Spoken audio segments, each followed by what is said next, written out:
Cette vidéo vous est présentée par la boutique l'îleaujeux.ca, un service personnalisé par une équipe de passionnés d'ici.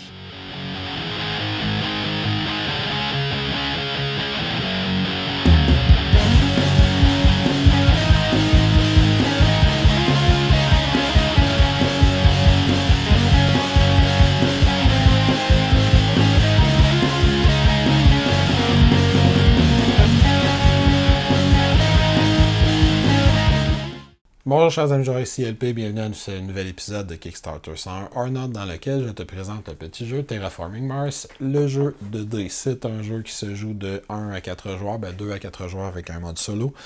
C'est un jeu qui reprend donc la formule de Terraforming Mars, fait qu'on va essayer de déployer une espèce de grille de cartes devant soi, des cartes qui produisent, des cartes qui ont des effets instantanés, des cartes qui nous donnent des pouvoirs. On va utiliser différentes ressources, cette fois-ci sous forme de dés. Et avec ces dés-là, on va les dépenser pour jouer nos cartes, puis on va les dépenser pour participer à la terraformation de Mars. Donc, développer des océans, développer des forêts, développer des villes, améliorer l'oxygène disponible et augmenter la température de la planète. Quand la partie va se terminer, celui qui a le plus de points l'emporte. Très Terraforming Mars comme concept. Donc, on sait que, je sais que j'avais beaucoup aimé le jeu Ares Expedition, qui était une version de cartes plus simple que Terraforming Mars. Est-ce que j'aime autant celui-là? Allons voir ça. Fait que je t'explique comment on installe le jeu, je t'explique le mieux possible comment on y joue. Je reviens à la fin te dire ce que j'en ai pensé. Donc pour la mise en place, les joueurs vont commencer par choisir leur plateau de jeu. Le plateau est, il y a deux côtés, donc on peut choisir le recto ou le verso, ça n'a pas d'importance. Une fois que c'est fait, on va aller placer un cube sur la zone d'oxygène de départ qui est sur 0, sur la température qui est étrangement à moins 32. Quand ça c'est fait, on va ensuite aller placer nos tuiles océans. Il y en a 7 qui sont recto-verso, fait qu'on les place du côté de notre choix. On va également avoir un deck de cartes bonus à aller préparer qui va être en fonction du nombre de joueurs. Disons que j'installe une partie à 3 joueurs. Dans une partie à 1 ou à 2 joueurs, ça va être 4 cartes. Dans une partie à 3 joueurs, ça va être 6. Une partie à 4 joueurs, ça serait 8. On prend au hasard donc le nombre de cartes qu'on a besoin. On garde ça près du plateau de jeu. On va également se faire une réserve avec toutes nos cartes projets qu'on va avoir bien brassées. C'est cet énorme deck de cartes-là, juste ici. Dans les autres ressources qu'on va avoir autour du plateau de jeu, on va avoir nos tuiles villes et forêts, qu'on peut se faire une réserve. On va avoir évidemment nos dés, c'est Terraforming Mars, le jeu de dés. Donc on va avoir tous nos dés qu'on va se faire dans une réserve. Il y a 5 couleurs de dés. Et dans notre mise en place initiale, on va avoir besoin d'aller prendre un dé de chacune des couleurs. Au hasard, on va en sélectionner 3 et on va les rouler. Ces 3 dés-là vont devenir des espèces d'objectifs qu'on va tenter d'aller atteindre pour la fin de la partie. Je vais y revenir évidemment dans le score de fin de partie. Fait qu'on va les placer dans le coin en haut à gauche. Dans la zone qui est juste ici, on a une espèce de série de tuiles bonus. On va en piger 3 au hasard qu'on va aller placer dans cette zone-là. C'est divers bonus, encore une fois, qu'on va tenter d'aller chercher pour la fin de partie. Dans nos autres jetons qu'on a, on a des jetons Joker, on se fait une réserve, on a des jetons comme ça uniques qui sont tous bruns, on va les garder proche du plateau de jeu. On a des aides de jeu qu'on se garde pas loin également. Ce qui reste maintenant à faire, c'est la mise en place individuelle. Chaque joueur va piger au hasard 2 cartes corporation. Disons ici que je fais 2 mises en place. Parmi ces cartes corporation, il va choisir une des corporations. Disons par exemple que je décide de choisir celle-ci. Le joueur suivant, il va choisir celle-ci. Et les joueurs vont aller chercher les bonus instantanés qui sont dans la zone rouge et vont rouler les bonus qui sont dans la zone droite. Ce qui est sur fond brun indique la production de chaque joueur. Donc, ce joueur-ci va faire sa production, fait qu'il va rouler un dé vert qu'il va garder comme production et il va ramasser un jeton point d'interrogation. Il va également ramasser sa production instantanée de début de partie. Celle-ci ne se fait qu'une seule fois.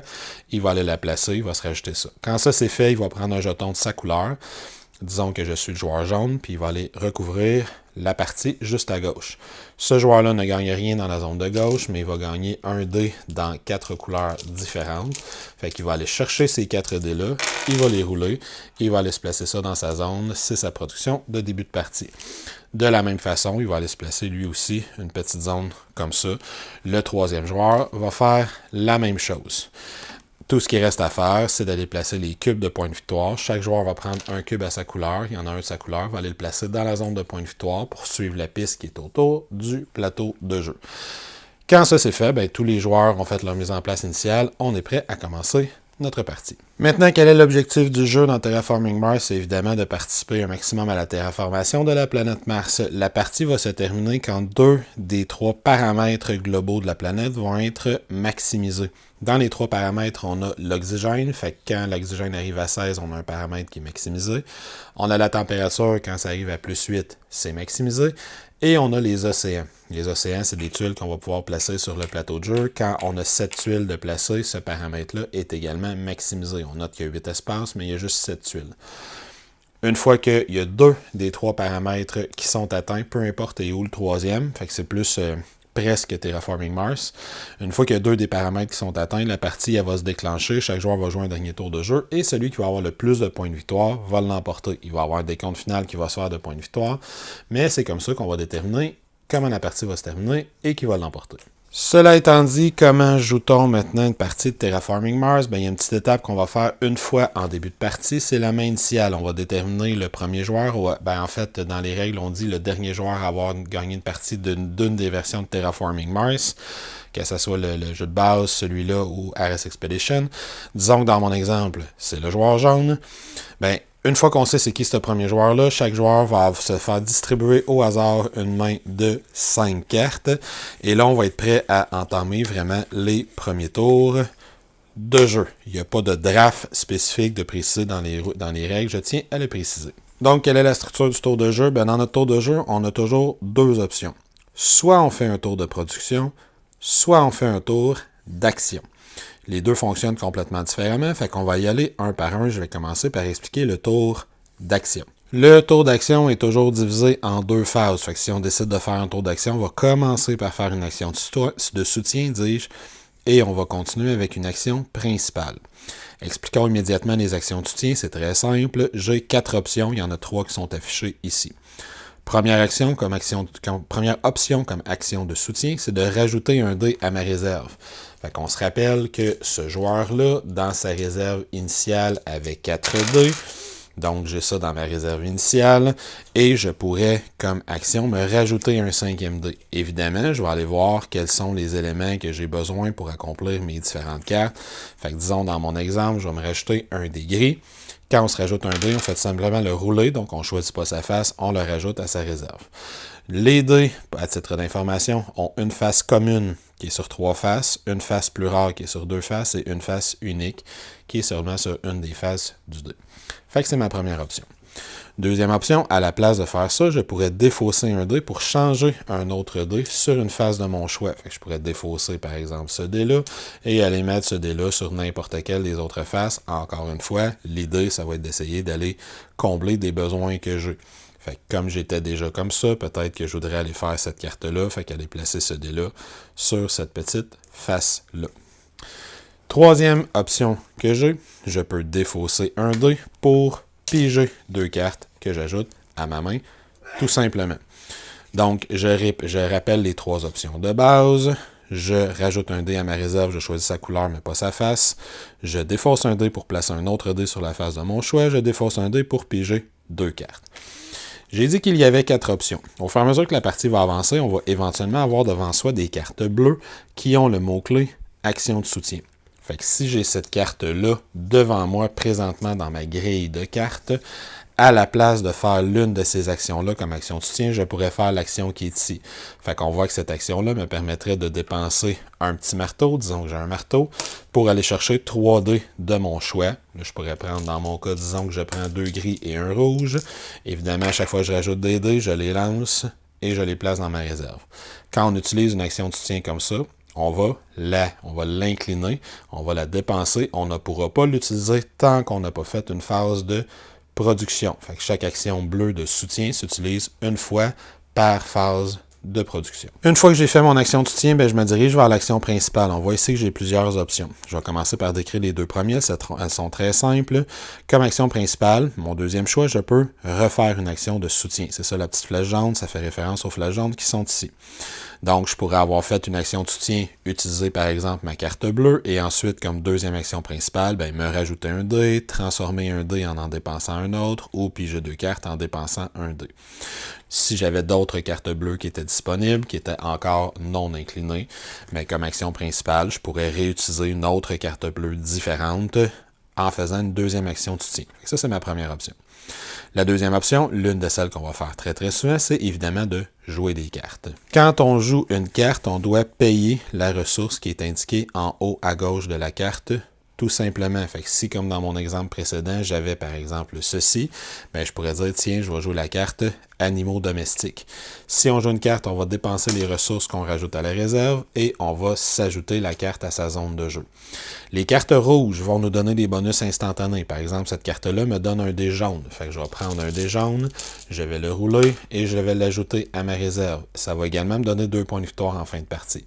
Les cartes bleues, j'en ai déjà parlé, vont me donner divers bonus. Parfois, ça va me donner une nouvelle option d'action principale. Parfois, ça me donne une nouvelle option d'action de soutien. Parfois, les cartes bleues peuvent me donner des rabais quand je veux acheter d'autres cartes, des trucs comme ça. Fait que ça peut donner divers bonus. Ensuite, on a des cartes vertes. Laissez-moi en trouver une. J'aurais dû me préparer un peu mieux. On peut avoir des cartes vertes où si on place cette carte verte-là, on va aller la placer sous sa carte corporation et ça va améliorer nos phases de production. La plupart des cartes vertes vont nous donner accès littéralement à des dés. Fait que si par exemple je place cette carte-là et plus tard j'ai réussi à construire cette carte-là, quand je vais faire une phase de production, je vais avoir de plus en plus de dés qui vont être accessibles dans ma zone. Donc, si je veux jouer une carte, je paie les coûts qui sont ici.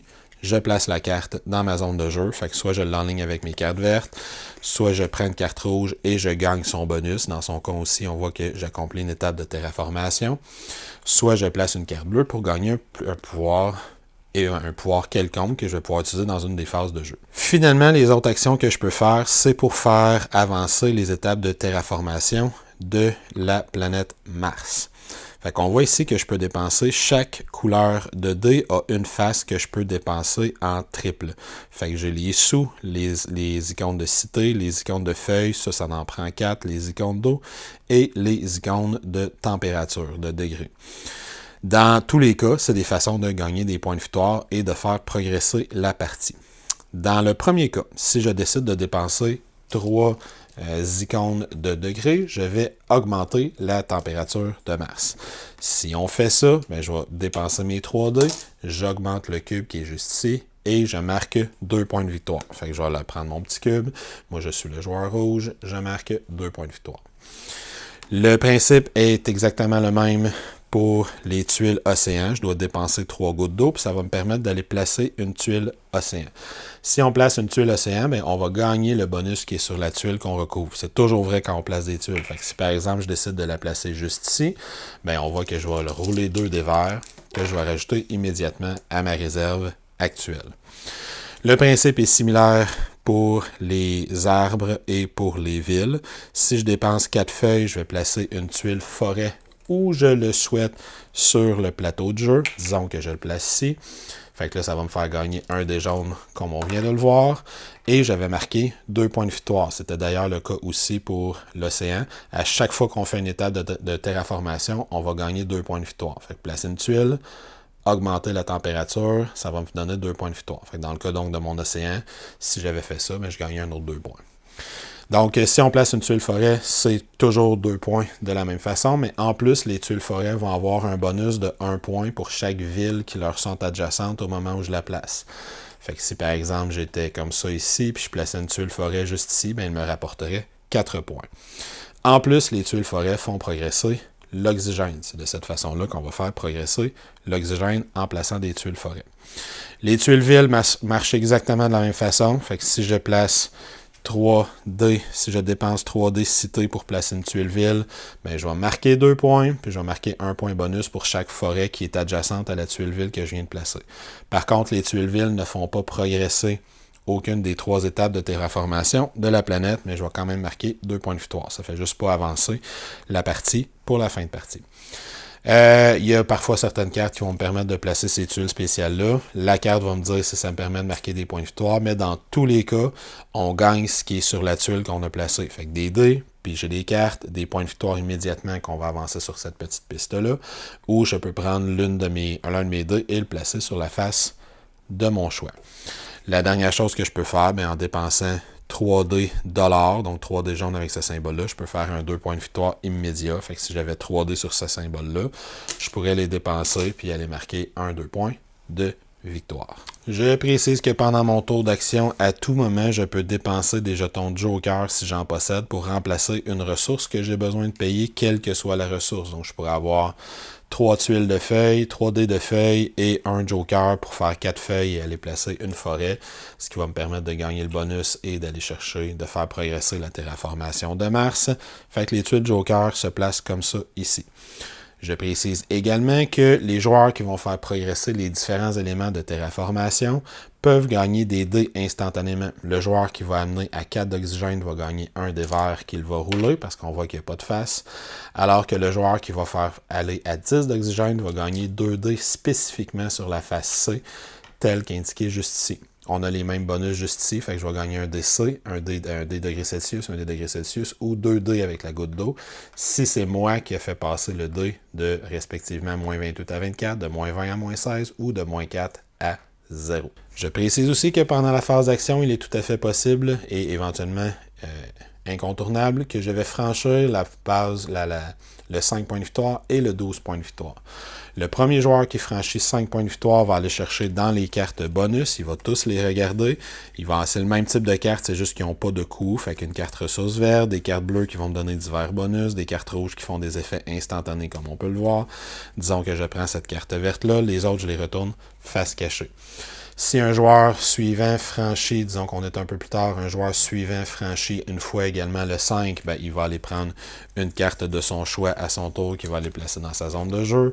Si je franchis le 12, je vais aller en chercher une deuxième que je mets dans ma zone de jeu, et ainsi de suite. Fait qu'à chaque fois qu'on franchit l'une de ces étapes-là, on va aller chercher une carte. Donc on comprend que 6 cartes à 3 joueurs, chaque joueur va finir avec 2 cartes. Si jamais on fait le tour du plateau, puis on revient à 55 ou 62 points de victoire, on ne gagne pas de cartes supplémentaires, c'est un maximum de 2 par partie. Finalement, éventuellement, dans notre tour de jeu, on va manquer de ressources parce qu'on va en avoir dépensé pas mal, ou on n'aura plus de cartes dans nos mains, peut-être qu'il va me rester juste ça dans mes mains, puis là, je ne veux pas passer plein d'actions à aller chercher les dés que ça me prend. Donc, je disais en début, je fais soit un tour d'action, soit je fais un tour de production. Si on fait un tour de production, ma deuxième option principale, première chose que je vais faire, c'est que je vais défausser tous mes dés, sauf 3. Disons que je décide de garder ces dés-là. Après, je vais regarder qu'est-ce que j'ai dans ma production juste ici, et je vais la lancer. Je vais lancer tous ces dés-là. Fait qu'on va, dans mon cas, je vais lancer un dé vert, un dé bleu, un gris, un rouge, un deuxième vert, un deuxième rouge, un deuxième vert, un deuxième rouge, et je vais lancer 2 dés jaunes. J'ai donc beaucoup plus de ressources qu'en début de partie. Je roule tout ça et je les ajoute dans mes ressources disponibles. En plus, je peux, si je le veux, défausser toutes mes cartes. Techniquement, soit dit en passant, très important, si je décide de défausser des cartes, je le fais avant de lancer mes dés de ressources. Fait que je ne le sais pas encore, ça va être quoi exactement mes ressources. Mais donc, au début de notre phase de production, on peut défausser toutes les cartes qui nous restent si on veut ou les garder en main. Et on remonte notre main de cartes jusqu'à 5. Donc, avant de brasser ces dés, on décide si on garde nos cartes, on replie jusqu'à 5, on refait donc notre main de cartes. Ensuite, on brasse tous ces dés qu'on ajoute à notre production.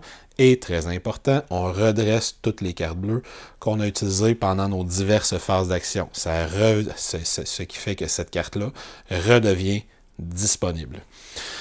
Quand ça c'est fait, on a fini notre phase de production, fait qu'on peut laisser le prochain joueur jouer. Et quand ça revient à nous, là, on va avoir plein de dés qu'on va pouvoir utiliser pour tenter de jouer nos différentes cartes et de terraformer la planète. Et on continue simplement comme ça. Donc, quand ça va revenir à moi, je vais avoir droit de jouer une action de soutien. Fait que peut-être que je vais vouloir réutiliser cette carte-là. Peut-être que je vais pouvoir tout simplement ajouter des dés. Peut-être que je vais vouloir changer les faces que j'ai. Fait qu'on voit par exemple que pour jouer cette carte-là, il y a juste mon gris qui fonctionne pas de la bonne couleur. Fait que disons que comme action de soutien, je vais faire ça. Je vais dépenser justement ce gris-là. Mais ça me permet de rouler 3 dés. Peut-être que je vais rouler ce que je veux. J'ai réussi à rouler ce que je veux. Ensuite, action principale. J'ai le choix de refaire une action de soutien. Je peux dépenser n'importe quelle de ces séries de dés-là pour aller faire un progrès sur la planète, ou je peux jouer l'une de mes cartes.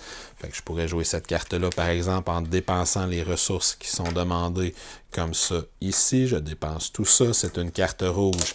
Je l'ajoute à ma zone de carte rouge. Cette carte-là, qu'est-ce qu'elle me permettait de faire? Ben, elle me fait rajouter une feuille présentement dans ma réserve. On va augmenter la température. Fait qu'on voit qu'en augmentant la température, je suis passé de moins 28 à moins 24. Donc, je fais un autre 2 points de victoire à chaque étape de terraformation. Je gagne le petit C qui est juste ici parce qu'il était indiqué sur le côté. Et cette carte-là va valoir un point de victoire en fin de partie. Mon tour est terminé. C'est au tour du joueur suivant. Fait qu'on continue comme ça, comme je le disais en début de vidéo, jusqu'à temps qu'il y ait 2 des 3 étapes de terraformation qui sont complétées. Quand on a 2 des 3 étapes qui sont complétées, fait que si on a la température et l'oxygène, ou si on a l'océan et n'importe quelle des 2 autres parties, on atteint la fin de partie. Fait que le joueur qui a fait que 2 des 3 conditions sont atteintes, déclenche la fin de partie. Chaque joueur, incluant celui qui a déclenché la fin de partie, va jouer un dernier tour, et ensuite on va passer au décompte final. Le décompte final, il est bien simple, il y a 3 choses qui valent des points de victoire. Ben 4 en fait. Il y a les points qu'on va avoir fait autour de la partie. Pendant notre partie, évidemment, vont valoir des points de victoire à la fin de la partie. Il y a les objectifs. Les objectifs, c'est une course. Les objectifs, on va les gagner pendant la partie. Chaque objectif va avoir une description précise de comment on fait pour aller chercher ces objectifs-là. On a un rappel juste ici, en arrière de la partie. Fait que par exemple, si je regarde le Magna au début, ben dès qu'un joueur a 12 cartes en jeu dans dans n'importe quelle des 3 couleurs, ben, il va gagner cette tuile-là. Ça va lui rapporter, on le voit, un 12 points de victoire, un 4 points de victoire, dis-je, en fin de partie. Le terraformeur, ça va être un autre truc. Dans son cas, c'est avoir le premier qui serait à 16 points sur la piste de score. Ça va lui rapporter 4 points en fin de partie. Fait que ça, c'est des courses qu'on va faire. Il y en a toujours 3 en jeu dans chaque partie. Le premier qui l'atteint va tout simplement le mettre dans sa zone de jeu, puis c'est un 4 points. On se rappelle sur le plateau, qui va marquer dans la fin de partie. La troisième chose qui va compter, ce sont ces dés-là qu'on a fait dans notre mise en place. Ce sont des majorités. Fait que chaque joueur va aller compter, il y a combien d'icônes qui correspondent à ces 3 dés-là dans les coûts de ces cartes. Moi, par exemple, je vois que c'est goutte d'eau, dollar, marteau. Dans mes cartes à moi, on voit que j'ai 2 gouttes d'eau, j'ai 2 marteau, puis mon troisième, c'était le dollar, je n'en ai qu'un. J'en ai 2, en fait. Celui qui est majoritaire là-dedans va faire 5 points. Celui qui est deuxième va en faire 3. Et ça pour chacun des 2. À 2 joueurs, on ignore la deuxième place tout simplement. Et ce sont des majorités friendly, amicales. Donc si on est 2 joueurs à être égaux, on va avoir tout simplement les 5 points. Puis il n'y aura pas de deuxième place. Tout simplement. Fait qu'on fait la même chose pour les 3D. Finalement, on compte dans notre deck de cartes. Chaque carte qui a une petite médaille comme ça va valoir un certain nombre de points de victoire. On additionne ces 4 choses-là ensemble, la piste, nos cartes, les majorités, plus les objectifs qu'on a ramassés pendant la partie, et celui qui a le plus de points de victoire l'emporte. Alors voilà, c'était les règles de Terraforming Mars, le jeu de dés. Donc, si je commence comme d'habitude au niveau des composantes, c'est un jeu que j'ai trouvé les composantes fort sympathiques. Je suis toujours un grand fan de dés, c'est des bons dés, des symboles clairs. Les aides de jeu, j'aurais aimé ça qu'il y en ait une par joueur plutôt que genre juste 2. Je sais pas pourquoi il y en a juste 2, mais en tout cas, bref, il y en a juste 2. Ça aurait été le fun qu'il y en ait 3 ou 4. Bon, pour les tuiles, c'est des bonnes qualités, rien à dire. Il n'y a rien d'extraordinaire, c'est une petite production. Je sais pas exactement le jeu, il va être combien ou est combien en magasin. La qualité des cartes est correcte. Là. Il y a une espèce de petit vernis dessus, c'est super bien. Ils sont pas grosses, c'est un drôle de format de carte. Là. C'est des tout petites cartes comme ça ici, plus petites, beaucoup plus petites que des cartes traditionnelles européennes ou américaines. Donc c'est un drôle de format, mais bon, j'ai pas de sleeve pour ça clairement, fait que je les sleeverai pas. Mais sinon, les icônes c'est clair, le plateau est clair, j'aurais peut-être aimé qu'il y ait une espèce de petite couche de profondeur pour la piste de points autour, parce que les cubes ils ont tendance à pas être à la bonne place. Même chose pour la piste d'oxygène puis de température, mais c'est pas la fin du monde. Fait qu'au niveau des composantes, on a quand même quelque chose de pas extraordinaire, mais de bien, de correct. Ça reste une petite production. Au niveau du gameplay, c'est un jeu que j'ai trouvé qui avait beaucoup de bonnes idées. Je l'ai dit tantôt, je l'aurais dit, je suis un gros fan des jeux de dés. J'aime ça, rouler des dés. J'aime ça quand j'ai des dés de plein de couleurs, plein de symboles différents. Je suis un fan des jeux à méritage. J'adore Roll for the Galaxy, c'est un de mes jeux préférés. Fait que j'aime ça lancer des dés. Fait que celui-là m'attirait beaucoup. J'aime le concept d'avoir une grille de cartes qu'on se développe devant soi, là, le fameux card plateau building, quand on va placer plein de cartes, ça nous donne plein, puis à un moment donné, tu roules plein de ressources. Ça, j'aime ça comme concept de base, fait que j'étais sûr que j'allais aimer ça beaucoup. Tu me vois peut-être un peu venir. Ce jeu-là, fait qu'il y a des bonnes idées. La structure du tour de jeu est très simple, il s'explique rapidement. Soit tu fais une phase de production, fait que tu gardes un certain nombre de dés, tu peux flusher tes cartes si tu veux, t'empiches des nouvelles, puis ensuite tu roules toutes tes dés, puis là tu essaies de partir avec ça. Ou soit tu fais une phase d'action, fait qu'une petite action mineure, ça rajoute un dé. Fait que ça rajoute un certain aspect de push your luck. Est-ce que j'aime mieux dépenser des ressources pour placer un dé que j'ai déjà sur le côté que j'ai besoin, ou j'aime mieux rajouter le dé de la couleur que j'ai besoin, puis le rouler, puis espérer pogner le symbole dont j'ai besoin pour construire la carte que je veux. Il y a un petit aspect push your luck qui n'est pas désagréable. J'aime la structure du tour, très simple. Je dépense des dés, mes dés c'est des ressources, puis je dépense pour jouer des cartes, rajouter des océans, rajouter des forêts, etc. Ça s'explique super facile, c'est super rapide. Puis les games sont pas super longues, là, en dedans d'une heure, là, c'est réglé, là, 45 minutes même. J'ai joué une fois à 4, ça a duré 50 minutes, fait que ça se règle quand même assez rapidement. J'ai un problème avec le jeu par contre, puis un problème qui fait que je ne le garderai fort probablement pas dans ma collection. C'est l'espèce de hasard que j'ai trouvé un peu trop omniprésent à l'intérieur du jeu. Je m'explique. Dans ce type de jeu-là, tu es très très dépendant de la main de cartes que tu piges. Il n'y a pas de draft dans les règles.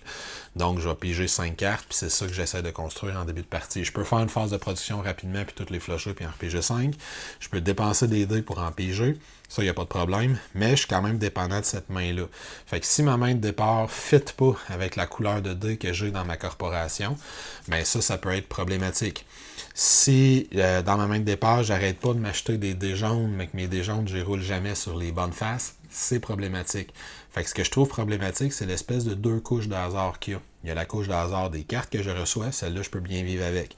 Il y a la couche de hasard des dés que je roule, celle-là aussi, je peux bien vivre avec. Les deux ensemble, je trouve que ça se combine pas super bien. Puis la raison pour laquelle j'ai un pas pire problème avec ça, c'est que la façon qu'ils ont décidé de mitiger ton hasard dans ce genre de jeu-là, c'est important que tu aies une façon de mitiger ta malchance, soit sur les cartes, soit sur les dés. Fait que la façon qu'ils ont trouvé pour mitiger le hasard dans ce jeu-là, c'est de prendre de tes actions. Si j'ai besoin de 2 dés bleus, puis là je prends comme action de soutien, je me rajoute un dé bleu, je le roule, puis c'est pas la bonne face. Comme action principale, je me rajoute mon deuxième dé bleu en faisant une autre action de soutien, c'est pas la bonne face que je roule encore. Au prochain tour, ben là, je vais décider de prendre une action pour dépenser mon dé vert que j'utilise pas pour placer mon dé bleu sur la bonne action. Je vais prendre mon action principale pour dépenser mon dé rouge que j'utilise pas puis placer mon deuxième dé bleu sur la face dont j'ai besoin. Puis ensuite, le tour d'après, je vais pouvoir prendre une action de soutien, faire de quoi, puis avec mon action principale, prendre les 2 dés bleus, que ça fait 3 tours que je prépare, pour pouvoir acheter la carte que je vise. L'autre joueur à côté de moi, il est pareil comme moi. Il a besoin de 2 dés rouges pour faire sa carte. Il prend une action, il roule la bonne face. Il prend son autre action, il roule la bonne face. Là, il vient de gagner un tour sur moi. Puis ça arrive beaucoup dans la partie. Fait que le fait que c'est aléatoire les cartes que je pige, fait que je peux piger plein de belles cartes de production de ressources en début de partie, puis être capable de les faire, puis ensuite quand je fais un tour de production, je me ramasse avec plein de dés, puis dans l'autre à côté de moi, il en pige pas du tout, fait que lui il arrête pas de dépenser des dés pour piger 2 cartes, jusqu'à temps qu'il finisse par avoir une carte de production, puis ensuite il prend plein de tours pour placer ses dés comme il a besoin pour pouvoir les produire. J'ai trouvé que ça créait un pas pire écart entre les joueurs, puis pas selon leur stratégie, mais selon leur chance. Un joueur va essayer de pousser sa chance un petit peu en roulant une coupe de dés plutôt que de déplacer. Il vient de perdre 3 tours de jeu parce que tu as juste 2 actions par tour, ton action de soutien et ton action principale. Fait que ça, cet aspect-là m'a un petit peu dérangé. Si jamais ça t'intéresse, il m'a quand même dérangé moins dans le jeu solo parce que l'autre joueur à côté de toi, il n'est pas plus chanceux que toi. Tu te mesures, tu essaies de faire la terraformation complète de Mars dans le jeu solo, puis tu essaies de battre ton score en même temps, d'améliorer ton score de partie en partie, mais tu as quand même comme objectif, tu as 50 tours de jeu, puis tu dois terraformer les 3 parties de Mars dans les 50 tours de jeu. Soit dit en passant, petite parenthèse, j'ai trouvé ça étrange qu'au niveau thématique, pour finir la partie, il faut terraformer 2 des 3 aspects de la planète.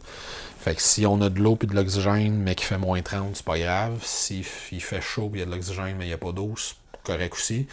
Fait que c'est comme, c'est pas Terraforming Mars, comme je l'ai dit dans l'intro, c'est genre presque Terraforming Mars. Fait que c'est ça. Fait que je l'ai trouvé. Je trouve qu'il y a des belles idées, il est intéressant, il est le fun. Puis je dirais pas non. Tu sais, si j'ai quelqu'un qui me dit, Philippe, je veux que tu me le montres ou j'ai acheté ça, j'aimerais ça que tu joues une partie avec moi, ça va me faire plaisir. Je vais avoir du fun à jouer. Mais je suis conscient quand j'embarque dedans que j'ai pas une couche de hasard à gérer, j'en ai deux. J'ai les cartes que je pige. Ça pourrait probablement être réglé avec un draft. Je comprends pas pourquoi c'est pas ça dans les règles de base. Peut-être pour garder le jeu simple, justement, là, pour éviter une étape. Fait que mon draft initial pourrait régler ça, mais quand même plus tard dans la partie. Toutes les cartes que je pige, c'est tout aléatoire. J'ai pas de façon de flusher mes cartes pour faire de l'argent comme dans RS Expedition, par exemple. Fait que les mauvaises cartes que j'ai, je suis pris avec jusqu'à temps que je fasse une phase de production où là, je peux flusher toutes les cartes que je veux plus puis en piger des nouvelles.